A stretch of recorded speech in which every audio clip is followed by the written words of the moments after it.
इसी का लेक्चर 10 शुरू करेंगे शायद। लास्ट लेक्चर में मैंने आप लोगों को जो क्वेश्चंस करवाए थे एनसीईआरटी के 10.4 और 10.5 नंबर क्वेश्चन, 8.4 और 10.5 नंबर क्वेश्चंस, तो वो आप लोगों को समझ में आ गया होगा।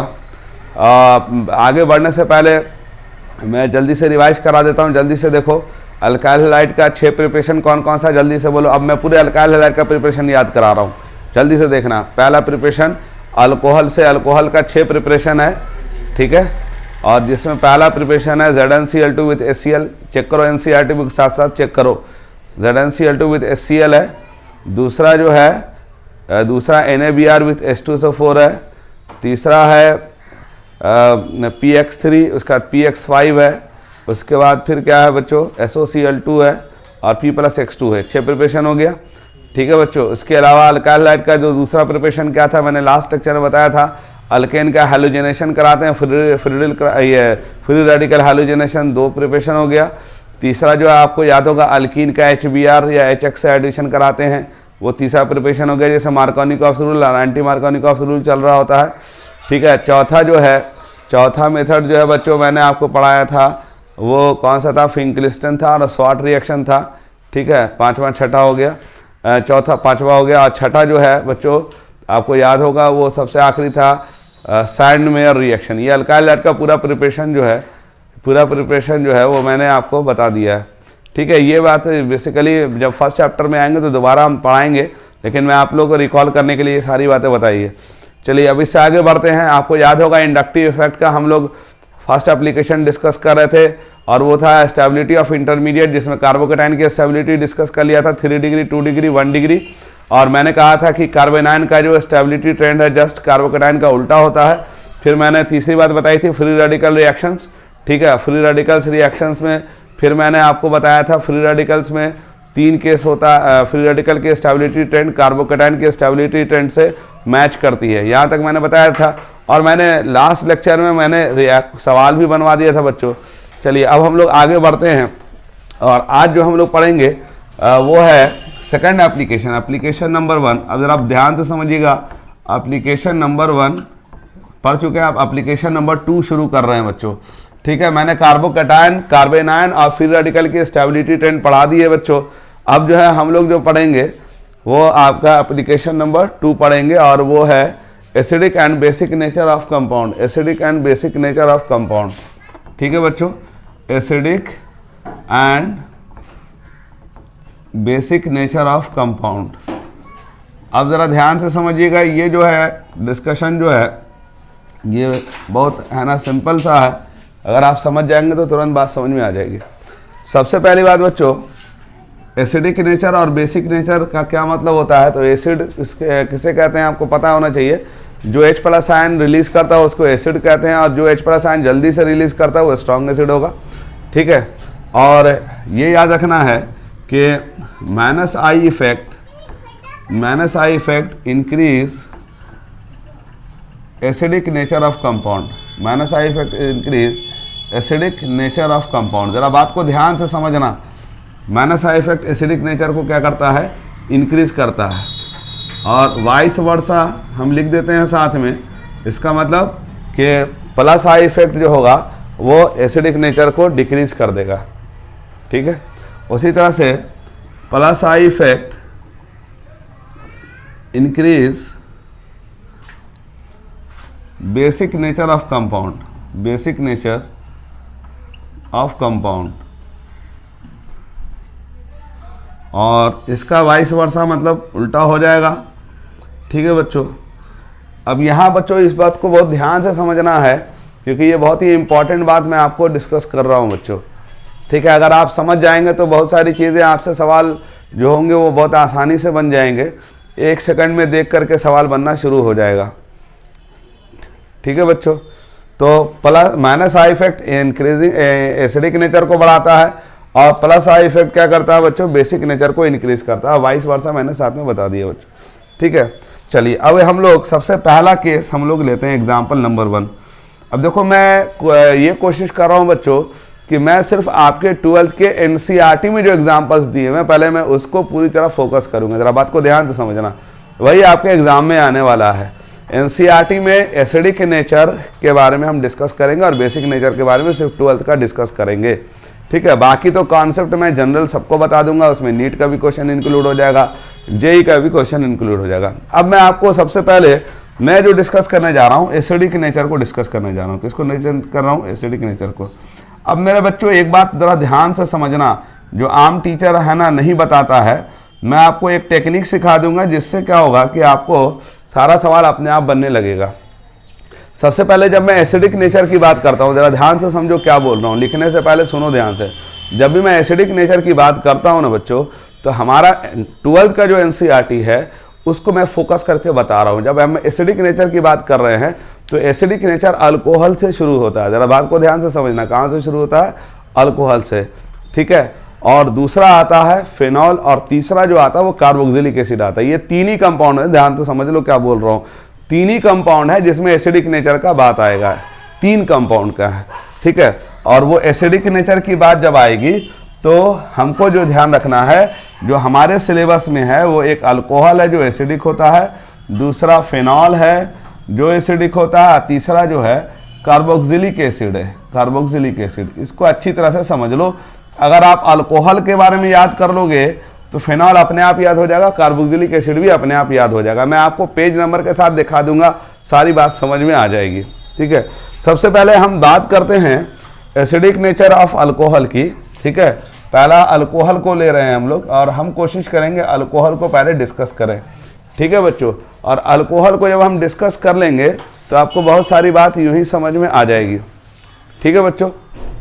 तो सबसे पहले आपको मैं बता दूं कि अल्कोहल का जब हम जिक्र करेंगे तो हमारे पास 3 तरह का अल्कोहल है, ठीक है। प्राइमरी अल्कोहल, ठीक है बच्चों, सेकेंडरी अल्कोहल, और बच्चों तीसरा है टर्शरी अल्कोहल, ठीक है बच्चों। और टर्शरी अल्कोहल में आप जानते हैं कि ये टर्शरी अल्कोहल क्यों कह रहे हैं, इसको सेकेंडरी अल्कोहल क्यों कह रहे हैं, इसको प्राइमरी अल्कोहल क्यों कह रहे हैं, तो आप जानते हैं। ये प्राइमरी अल्कोहल है मिथाइल अल्कोहल। क्यों कहते हैं प्राइमरी अल्कोहल? क्योंकि यहाँ पर OH जो है प्राइमरी कार्बन से जुड़ा हुआ है, यानी 1 डिग्री कार्बन से जुड़ा हुआ। और 1 डिग्री कार्बन किसे कहते हैं बच्चों? जो एक कार्बन से जुड़ा हो या किसी भी कार्बन से ना जुड़ा हो, तो ये 1 डिग्री अल्कोहल है। इसी तरह से ये जो अल्कोहल है बच्चों 2 डिग्री अल्कोहल है, क्योंकि ये जो कार्बन है बच्चों ये 2 डिग्री कार्बन है और OH 2 डिग्री कार्बन से अटैच है। तीसरा जो है 3 डिग्री अल्कोहल है। क्यों है 3 डिग्री अल्कोहल? क्योंकि ये टर्शरी कार्बन से जुड़ा हुआ। टर्शरी कार्बन क्यों कह रहे हैं मेरे बच्चों? क्योंकि इससे जुड़ा हुआ देखो 3 कार्बन है। अब सबसे पहले एकदम हम बेसिक बात से शुरू कर रहे हैं और मैं आपको एनसीईआरटी में वो पेज नंबर बता दूंगा जहां जहां ये बात आई हुई है। सबसे पहले तो मैं अगर आपसे कहूं कि इन तीनों में से एसिडिक नेचर से हट करके अगर हम बात करें, तो अगर मैं आपसे कहूं कि बताओ इन तीनों में से OH निकालना सबसे ज़्यादा आसान किससे? OH माइनस निकालना। तो आप ज़रा तीनों से OH माइनस निकालिए। यहाँ से OH माइनस निकालेंगे 1 डिग्री अल्कोहल से तो 1 डिग्री कार्बोकेटायन बनेगा, ठीक है। 2 डिग्री अल्कोहल से OH माइनस निकालेंगे तो 2 डिग्री कार्बोकेटायन बनेगा, और 3 डिग्री अल्कोहल से OH निकालेंगे तो 3 डिग्री कार्बोकेटायन बनेगा। और हम लोग ये बात तो जानते हैं ना कि 1 डिग्री 2 डिग्री 3 डिग्री अल्कोहल में सबसे क्या होता है, स्टेबल जो कार्बोकेटायन होता है वो 3 डिग्री अल्कोहल में बन सकता है। तो इसका मतलब सबसे आसानी से 3 डिग्री अल्कोहल से OH निकल सकता है। तो इसका मतलब ये सबसे आसानी से OH माइनस रिलीज कर सकता है। तो जब OH माइनस रिलीज करेगा मतलब OH माइनस का मतलब बेस होगा। तो इसका मतलब यहाँ से जब हम प्राइमरी अल्कोहल से सेकेंडरी से टर्शरी पे जाएंगे तो बेसिक नेचर बढ़ेगा। जरा ध्यान से देखना क्या हो रहा, बेसिक नेचर इंक्रीज कर रहा है। आपके एग्जाम में यही सब सवाल आता है, सीधा सीधा सवाल आता है, कोई है ना उल्टा पुल्टा सवाल नहीं आएगा। थोड़ा सा भी अगर आप दिमाग लगा के देखेंगे तो 2 मिनट में बन जाएगा। बेसिक नेचर क्या हो रहा बच्चों? इंक्रीज कर रहा है। अब जरा बताओ बेसिक नेचर इंक्रीज कर रहा है, इसका क्या मतलब होता है? तो अगर हमने अभी आपसे कहा कि minus I effect increase the acidic nature और इसका वाइस वर्सा लिखा है, इसका मतलब plus I effect decrease the acidic nature होगा, इसका यही ना मतलब हुआ। तो अब देखो यार ध्यान से, मिथाइल ग्रुप कौन सा इफेक्ट करता है? प्लस आई इफेक्ट करता है। और आप देख रहे हैं कि प्राइमरी अल्कोहल में 1 बार प्लस आई इफेक्ट है, सेकेंडरी अल्कोहल में 2 बार प्लस आई इफेक्ट है, 2 मिथाइल है, टर्शरी अल्कोहल में 3 बार प्लस आई इफेक्ट है बच्चों। तो यहाँ पर प्लस आई इफेक्ट देखो बढ़ रहा है ऊपर से नीचे। तो जब ऊपर से नीचे प्लस आई इफेक्ट बढ़ रहा है तो इसका मतलब बेसिक नेचर एसिडिक नेचर घटता चला जाएगा, यानी एसिडिक नेचर बढ़ता चला जाएगा, ठीक है। और वैसे भी मैं आपको एक बात याद बता देता हूँ, ध्यान से सुन लो। मैंने आपसे एक बात बताना जो ध्यान से समझ लेना, बहुत इंपॉर्टेंट बात याद रखना। एक बात हमेशा उसूल के तौर पे याद रखो कि एसिडिक कहते किसको। जरा देखो, मैं जब सवाल दूंगा, जब मैं सवाल पूछूंगा तो इसको ध्यान से सुना करो कि मैं क्या पूछ रहा हूँ। जब भी कोई कंपाउंड कहेगा एसिडिक है तो आपके दिमाग में क्या तस्वीर बनेगी? आप ये कहेंगे कि एसिडिक का मतलब जो H+ आयन देता हो, क्या देता हो? H+ ion. अब मैं कहूँ स्ट्रॉन्ग एसिड है, इसका मतलब क्या होगा? इसका मतलब वो जल्दी से H+ आयन देता होगा। और मैंने कहा कि स्ट्रॉन्ग एसिड है तो जल्दी से H+ आयन देगा। अब बताओ H+ आयन देगा तो क्या होगा? जरा दिमाग लगाओ। जब भी कोई एसिड H+ आयन देता है, ध्यान से सुनो क्या बोल रहा हूँ, जब भी कोई एसिड, फिर से सुनो क्या बोल रहा हूँ, जब भी कोई एसिड H+ आयन देता है, ध्यान से सुन लो, तो H+ आयन निकलने के बाद माइनस चार्ज जनरेट होता है। क्या जनरेट होता है बच्चों? माइनस चार्ज जनरेट होता है। और ये याद रखो उसूल के तौर पे कि कोई भी एसिड, ध्यान से सुनो क्या बोल रहा हूँ, कोई भी एसिड, फिर से सुनो क्या बोल रहा हूँ, कोई भी एसिड तब तक H+ आयन नहीं देगा। फिर से सुनो क्या बोल रहा हूँ, कोई भी एसिड तब तक H+ आयन नहीं देगा जब तक H+ आयन जाने के बाद जो माइनस चार्ज जनरेट होगा वो ज्यादा से ज्यादा क्या हो जाए? डीलोकलाइज ना हो जाए। यानी ज्यादा से ज्यादा डीलोकलाइज ना हो जाने का मतलब, ज्यादा हो जाने का मतलब ये होता है कि वो माइनस चार्ज अनस्टेबिलिटी क्रिएट करता है। क्या करता है मेरे बच्चों? माइनस चार्ज अनस्टेबिलिटी क्रिएट करता है। और H+ जाने के बाद जो माइनस चार्ज अगर जनरेट हो रहा है, अगर वो माइनस चार्ज डिस्पर्स कर जाए, क्या कर जाए? डिस्पर्स का मतलब वो माइनस चार्ज एक जगह रुके नहीं बल्कि डीलोकलाइज कर जाए या डिस्पर्स कर जाए, या कोई खींचने वाला अगर उसके साथ स्पीशीज जुड़ा हो तो वो माइनस चार्ज को डिस्पर्स करा देगा। तो उसके लिए H+ आयन छोड़ना उतना आसान है। जैसे मैं एक कॉन्सेप्ट आपको एग्जांपल के तौर पे समझा देता हूं तो आपको बात समझ में आ जाएगी। ये मैं इनऑर्गेनिक केमिस्ट्री में जा रहा हूं, जैसे H2SO4 और H2SO3 है। तो ध्यान से देखो, आपको मैं आपसे पूछूं, बताओ इन H2SO4 और H2SO3 में ज्यादा एसिडिक कौन होगा? ध्यान से देखना क्या बोल रहा हूं। अगर मैं आपसे पूछूं कि H2SO4 में और H2SO3 में कौन ज्यादा एसिडिक होगा, तो ये हम कैसे सोचेंगे? तो ये हम सोचने का तरीका आपको बता देते हैं। इसका तरीका ये होता है बच्चों कि इसमें जो है, इसमें क्या होता है बच्चों कि यहाँ पर ध्यान से देखो, अगर यहाँ से H+ निकालेंगे, ध्यान से देखो, अगर सल्फ्यूरिक एसिड में से H+ निकालेंगे तो ये माइनस चार्ज डीलोकलाइज करेगा। कितना जगह डीलोकलाइज करेगा? देखो 4 ऑक्सीजन है, ध्यान से देखो 4 ऑक्सीजन है, ये 4 जगह माइनस चार्ज क्या करेगा? डिस्पर्स करेगा।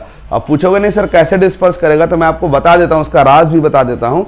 ये जो H+ निकलेगा तो यहाँ बॉन्डेड इलेक्ट्रॉन फ्री होगा। ध्यान से देखो क्या बोल रहा हूँ, यहाँ H+ निकलेगा तो माइनस चार्ज जनरेट होगा, यहाँ बॉन्डेड इलेक्ट्रॉन फ्री होगा। कौन सा इलेक्ट्रॉन फ्री होगा? बॉन्डेड, क्योंकि H गया है किस फॉर्म में? H+ के फॉर्म में। ध्यान से सुनो क्या बोल रहा हूँ, H गया है किस फॉर्म में? H+ के फॉर्म में। H+ के फॉर्म में जाने का मतलब कि वो अपना इलेक्ट्रॉन छोड़ के गया है, तो वो इलेक्ट्रॉन कैसे है ना छोड़ के जाएगा तो माइनस चार्ज होगा। तो देखो ध्यान से, सल्फर जो है ना उसके पास d ऑर्बिटल खाली है। सल्फर क्या होता है? 3s2 3p4। ध्यान से देखो 3s2 3p4, 3d पूरा इसका खाली है।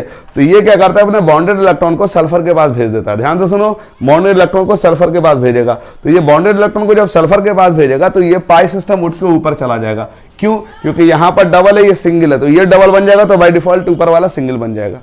ठीक, तो यहां माइनस चार्ज आ जाएगा। इसका मतलब इस घटना को कहते हैं p-d बैक बॉन्डिंग कहते हैं। ध्यान से सुनो क्या बोल रहा हूं, इस घटना को, इस फिनोमेना को कहते हैं p-d बैक बॉन्डिंग। अब बताओ, जब ये बॉन्डेड इलेक्ट्रॉन फ्री करेगा, क्योंकि H+ निकला तो माइनस चार्ज जनरेट हुआ, ये बॉन्डेड इलेक्ट्रॉन इस सल्फर के वैकेंट d ऑर्बिटल में डाल देगा, यानी माइनस चार्ज हट करके यहाँ ट्रांसफर हुआ।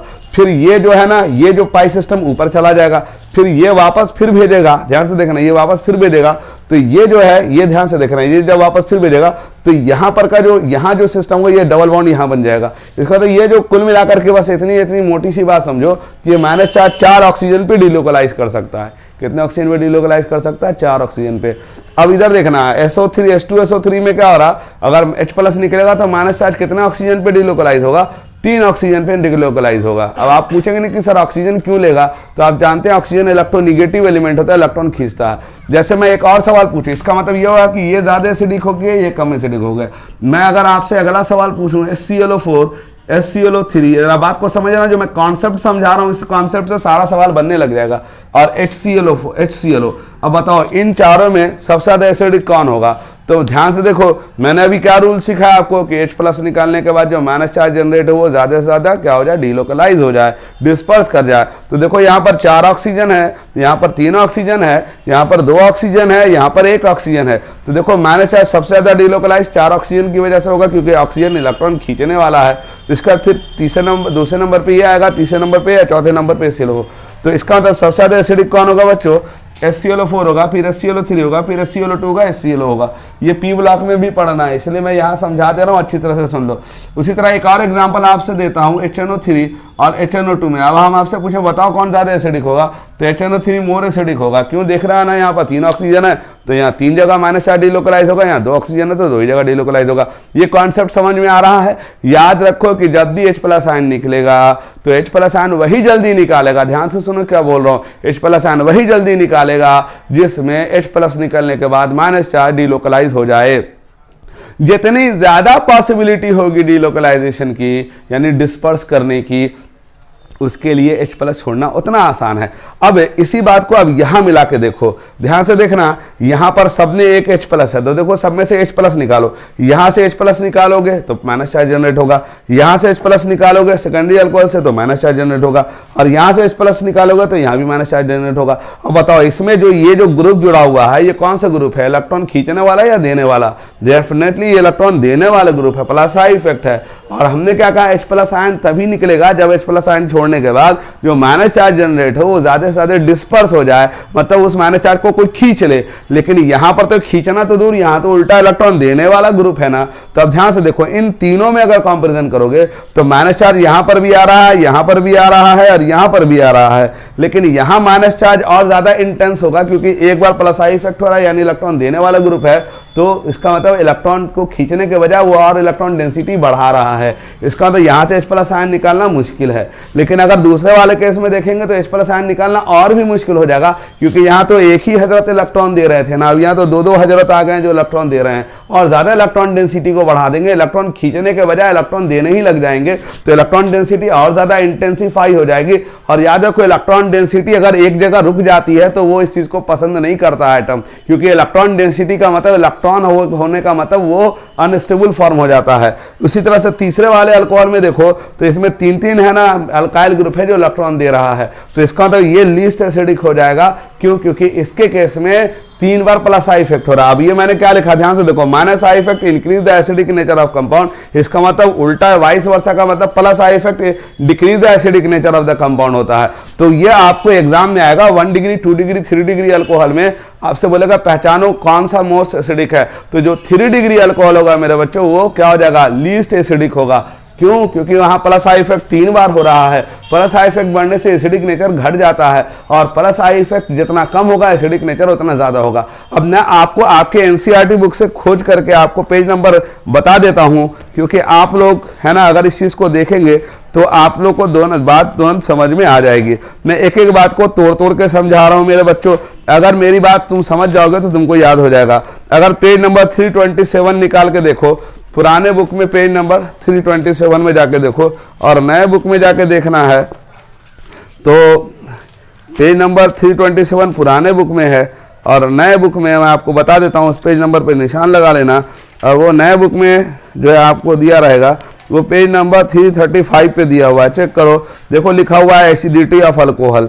ठीक है बच्चों, तो ये वहाँ पर आप पेज नंबर 327 पे है ना नए बुक में है, और सॉरी 335 पे नए बुक में है और पुराने बुक में पेज नंबर 327 पे। इस पर निशान लगा लो आप लोग, क्योंकि ये क्वेश्चन आता ही आता है बच्चों।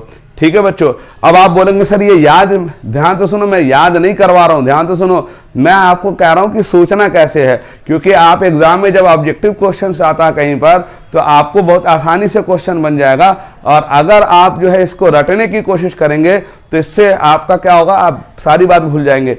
अब मैं जो जब दोबारा अल्कोहल पढ़ाऊंगा तो मैं दोबारा इस बात को जिक्र करूंगा तो आपको थोड़ा सा माइंड में फिट हो जाएगा बात। मैं अभी कोई बात रटने को नहीं कर रहा हूं, ध्यान से सुन लो, कोई भी बात रटने को नहीं बोल रहा हूं, मैं सोचने को बोल रहा हूं कि ऐसे सोचते हैं। और मेरे लेक्चर्स को साथ साथ कॉपी में लिख लिया करो और इसको है ना रिवाइज कर लिया करो। इससे फायदा ये होगा बच्चों कि आपका कॉन्सेप्ट जनरेट होना शुरू हो जाएगा। मुझे ये भी मालूम है कि आपका 100% कॉन्सेप्ट जनरेट नहीं हो रहा है, लेकिन मुझे मालूम है कि अगर आप इस तरह से लगे रहोगे तो 15-20 दिन में आप ऑर्गेनिक को उड़ाना शुरू कर दोगे, बशर्ते कि मेरी बात को सुन लो। अब इसको नोट डाउन करो, आप पेज नंबर 327 यानी पुराने बुक में पेज नंबर 327 को ना रीडिंग मारो और नए बुक में पेज नंबर 335 को रीडिंग मारो बच्चों।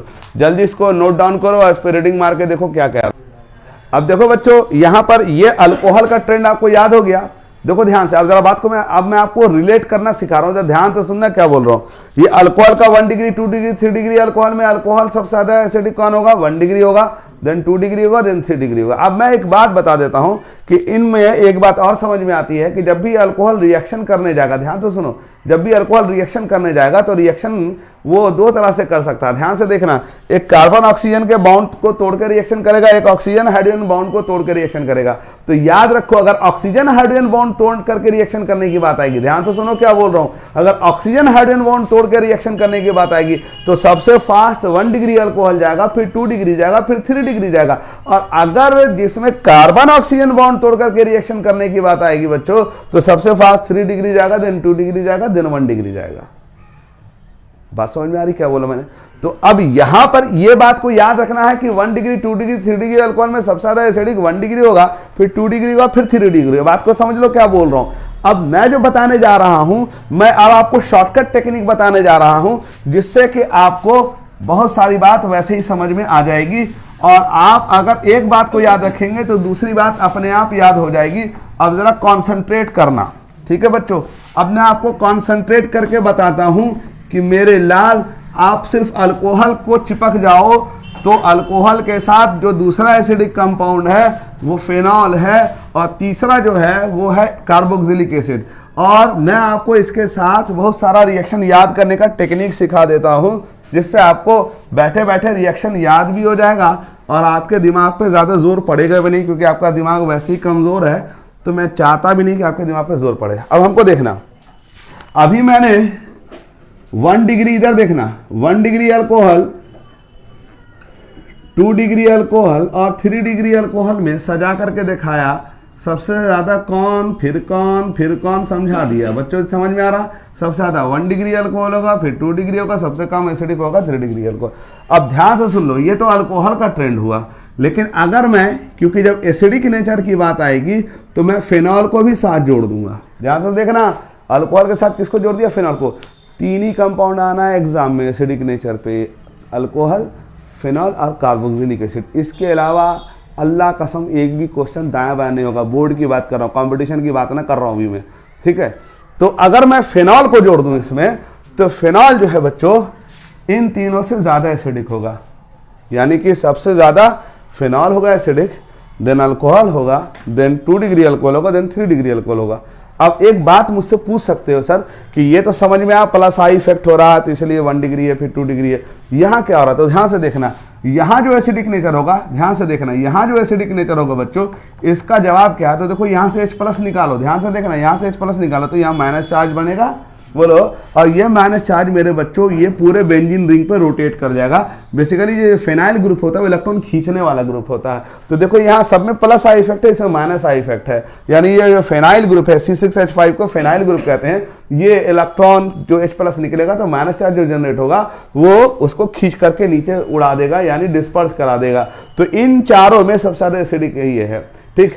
और अगर मैं एसिटिक एसिड को, ध्यान से देखो, अगर मैं एसिटिक एसिड को अगर जोड़ दूं साथ में, क्योंकि अब एसिटिक एसिड को क्यों जोड़ा? क्योंकि हमारे पूरे 12th में 3 ही एसिडिक नेचर है कंपाउंड के, एक अल्कोहल में मिलता है, एक फेनॉल में मिलता है, कार्बोक्सिलिक एसिड में मिलता है। तो मैं आपको अल्कोहल के साथ फेनॉल को और फेनॉल के साथ कार्बोक्सिलिक एसिड को जोड़ करके सिखा रहा हूं कि तीनों को एक साथ कैसे याद करते हैं। अगर आप ये याद कर लेंगे तो आपको 2 मिनट में बात समझ में आ जाएगी, ठीक। अब देखो एसिटिक एसिड में अगर हम इन पांचों में अगर सजाने की कोशिश करें तो फिर एसिडिक नेचर जो होगा बच्चों सबसे ज्यादा जो होगा वो किसका होगा? कार्बोक्सिलिक एसिड का होगा, फिर फेनॉल का होगा, फिर अल्कोहल का होगा, और फिर क्या होगा? सेकेंडरी अल्कोहल का, और फिर टर्शरी अल्कोहल का होगा। अब आप बोलेंगे सर ये बात समझ में नहीं आई, तो मैं आपको एक बात समझाता हूं, ध्यान से देखना।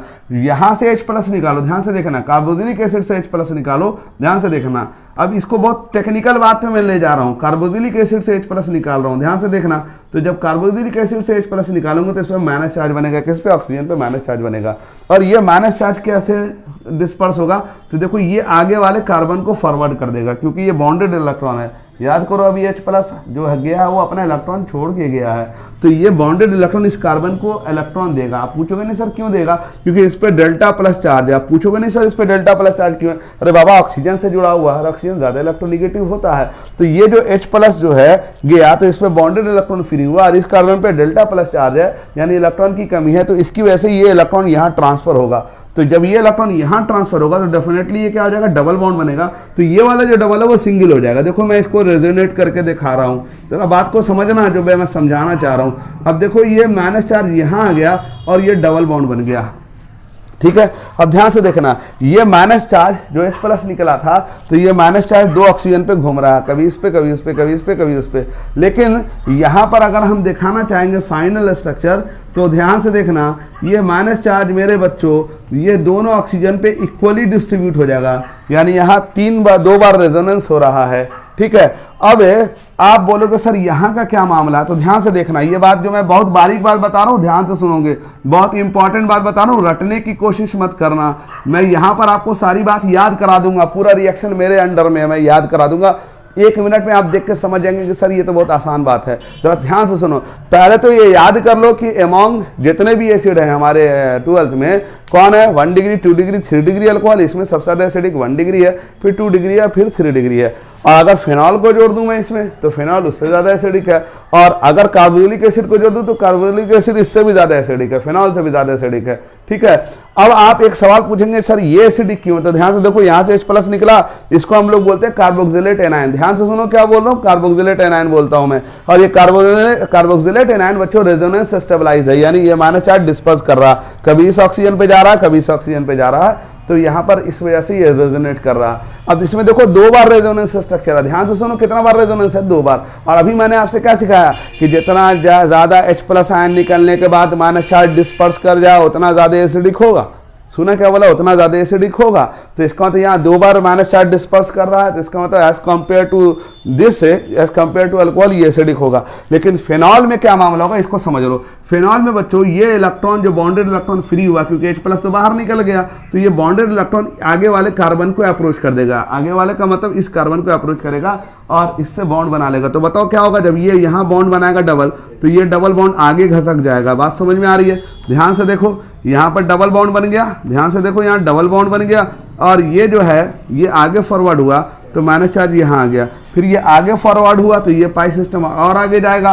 तो ध्यान से देखना, इसको समझने की कोशिश करना, याद हो जाएगा 2 मिनट में। डबल बॉन्ड यहाँ बन गया और ये पाई सिस्टम उठ के यहाँ गया तो माइनस चार्ज यहाँ बन गया, फिर ये आगे फॉरवर्ड हुआ तो ये पाई सिस्टम और आगे जाएगा। ध्यान से देखो, ये कहने का मतलब कि अल्टरनेट डबल चलेगा, ठीक है। और देखो यहाँ पर क्या हो गया कि ये माइनस चार्ज यहाँ आ गया।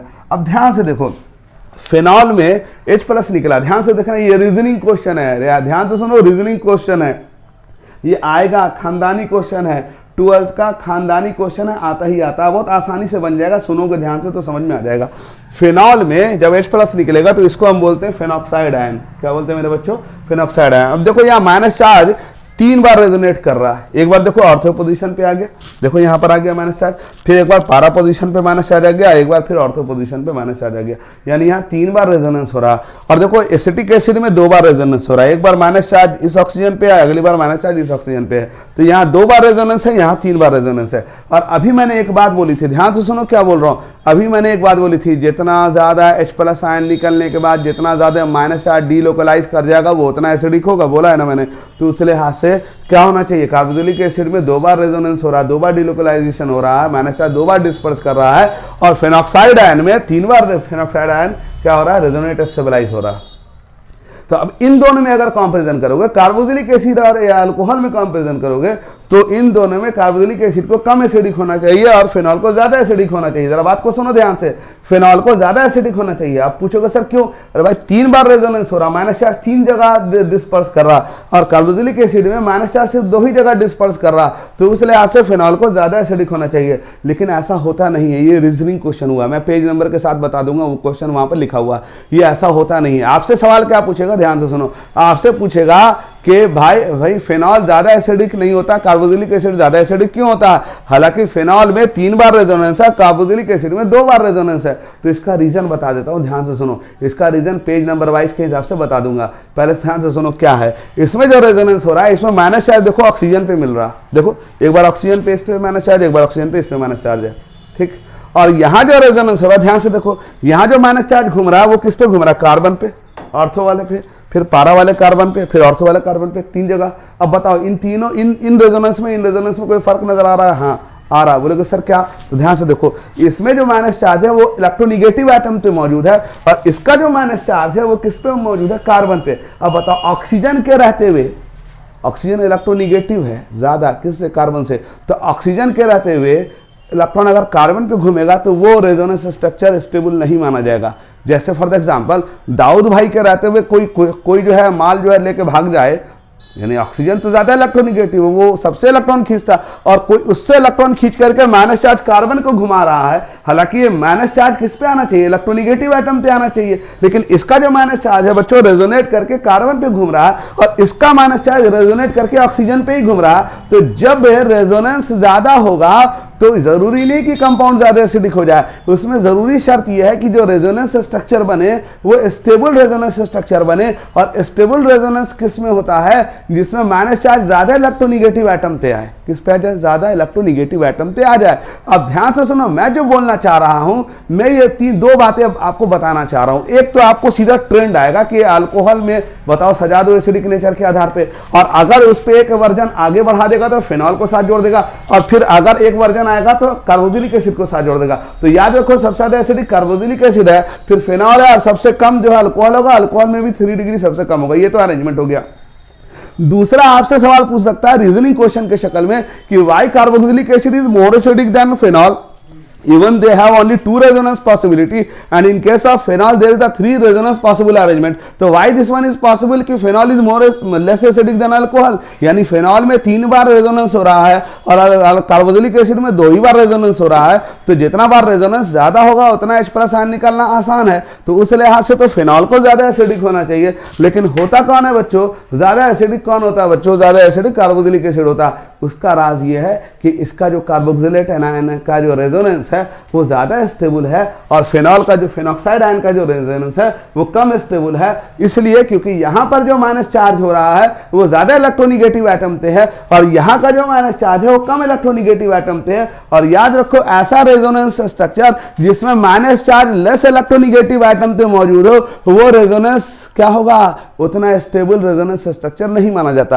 अब आप ये सवाल मुझसे पूछोगे कि हमारे एग्जाम में क्या आएगा, ये सवाल पूछोगे क्योंकि गरीब आदमी यही सवाल पूछता है। तो मैं आपसे बोलूं कि आपके एग्जाम में जो खास करके बिहार बोर्ड में तो सीधा आएगा 1 डिग्री 2 डिग्री अल्कोहल में 3 डिग्री में बताओ कौन सबसे ज्यादा एसिडिक है। ठीक है, तो 1 डिग्री ज्यादा एसिडिक होगा। जब सीबीएसई में आएगा तो आपसे पूछेगा कि भाई अरेंज कर दो कि है ना अल्कोहल और फिनॉल में कौन और कार्बोक्सिलिक एसिड में, तो वो एक सीधा सीधा आएगा सबसे ज्यादा एसिडिक कार्बोक्सिलिक एसिड होगा, फिर कौन होगा मेरे बच्चों? फिनॉल होगा, और फिर अल्कोहल में 1 डिग्री 2 डिग्री 3 डिग्री। फिर तीसरा जो क्वेश्चन आएगा बच्चों वो एकदम खतरनाक क्वेश्चन आएगा, वैसे आता नहीं है लेकिन अगर गलती से पूछ दे कि why carboxylic acid is more acidic than phenol, even carboxylic acid have only 2 resonance possibility, 2 resonance form and phenoxide ion have 3 resonance structure, तो why phenol is more less acidic than carboxylic acid? तो हम क्या जवाब देंगे कि इन phenoxide ion phenol में minus charge क्या हो रहा है? जो रेजोनेंस स्ट्रक्चर है उसका स्टेबल नहीं है क्योंकि वहां पर जो माइनस चार्ज है वो लेस इलेक्ट्रोनिगेटिव एटम पे है और कार्बोक्सिलेट आयन में जो माइनस चार्ज है वो ज्यादा इलेक्ट्रोनिगेटिव एटम पे यानी ऑक्सीजन पे है। तो जिसका रेजोनेंस स्ट्रक्चर स्टेबल वही सी का माना जाता है जिसमें माइनस चार्ज ज्यादा रेजोनेंस स्टेबल ज्यादा इलेक्ट्रोनिगेटिव एटम पे हो। ये बात मैं आपको दिखा देता हूं। अब आप लोग क्या करो बच्चों, ये क्वेश्चन जो है मैं आपको सीधा सीधा पेज नंबर पर रेफर करता हूं, आप उठा करके देखना और वहां पर निशान जरूर लगा लेना और कार्बोक्सिलिक एसिड में जाकर के देखना। तो सबसे पहले पेज नंबर 367 पे जाओ, पेज नंबर 367 पे पुराने बुक में जाओ, पेज नंबर 367 पे पुराने बुक में जाओ। और नए बुक में अगर जाना है बच्चों तो नए बुक में अगर आप जाओगे तो मैं आपको पेज नंबर बता देता हूं। नए बुक में पेज नंबर 375 पे है, यहाँ पर 375 में रेजोनेंस स्ट्रक्चर बना हुआ है। या कुछ बुक में ये मिसप्रिंटेड है, कुछ बुक में मिसप्रिंटेड है, चेक करो वहाँ देखो रेजोनेंस स्ट्रक्चर बना हुआ, ये रेजोनेंस का मामला है। ठीक है, उसको चेक करो। पुराने बुक में कितना नंबर बताया पेज में नंबर? तो पुराने बुक में 367 पेज नंबर पे बताया रेजोनेंस देखो कार्बोक्सिलेट आयन का दिया हुआ है। ठीक है, और नए बुक में पेज नंबर कितना पे दिया हुआ है? पेज नंबर 375 पे दिया हुआ है। ठीक है, और उसके बाद तुम लोग आगे बढ़ जाओ और आगे बढ़ करके मैं आपको बता देता हूँ वो बात कहाँ लिखी हुई है, जो बात मैंने अभी आपको बताई है। पेज नंबर 380 पे चले जाओ, 380 पे पेज नंबर 380 नए बुक पे चले जाओ, पेज नंबर 380 पे नए बुक पे चले जाओ, और नए बुक में वहाँ पर ये बात लिखी हुई है, carboxylic acid is weaker acid than mineral acid, इस पर अंडरलाइन करना शुरू करो। और पुराने बुक में मैं आपको बता देता हूँ बच्चों, पुराने बुक में जो दिया हुआ है ठीक यही बात दी हुई है जो आप पढ़ेंगे तो पुराने बुक में पेज नंबर 372 पे दी हुई है।